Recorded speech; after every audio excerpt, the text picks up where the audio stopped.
تازه خبر د ایران په قم ښار کې د کورونا ویروس له کبله ښوونیز مرکزونه وتړل شول.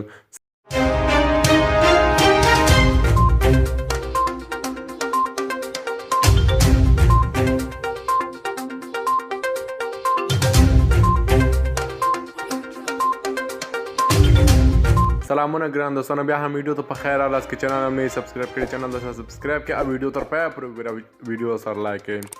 د ایران په قم ولایت کې هغه مهال ښوونیز مرکزونه او ښوونځي وتړل شول چې د دې ښار 2 اوسېدونکو د کورونا ویروس له کبله ساه ورکړه. ایرنا چې د ایران دولتي اژانس دی د پنجشنبې په ورځ د کب لومړی یې سپارښتنه وکړه چې ټول ښوونځي، پوهنتونونه او ښوونیز مرکزونه د کورونا ناروغۍ د پرمختیا د مخنیوي له ویرې وتړل شي. پرون د ایران د روغتیا وزارت منلې وه چې په 2 کسانو ترسره شوې کتنه ښکاره شوه چې هغوی پر کورونا ویروس اخته دي، خو بیا لږ ځنډ وروسته د 2 کسانو په روغتون کې ساه ورکړه. د روغتیا وزارت وایان ویلي په دې اړه له ځنډ پرته معلومات خپاره شوي دي. دوی رسنیو ته وویلي چې دواړه مړه شوي کسان د ډیر عمر لرونکي وو. ایراني چارواکو ویلي هیواد له دې ویروس سره مبارزې ته چمتووالی لري او له هیوادوالو یې غوښتي چې له مخ جنګونې او لاس ورکولو ډډه وکړي.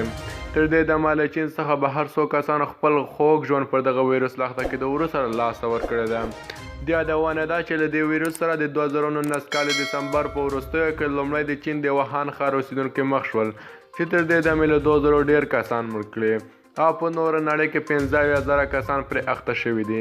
ګران دوستانو، که ویډیو مو خوښ سي ویډیو سره لایک او زموږ چینل سره ضروري سبسکرایب کړئ. موږ تاسو ته هر وخت دقیق، تازه او پر وخت معلومات او خبرونه نشروو، نو زموږ چینل سره سبسکرایب کړئ.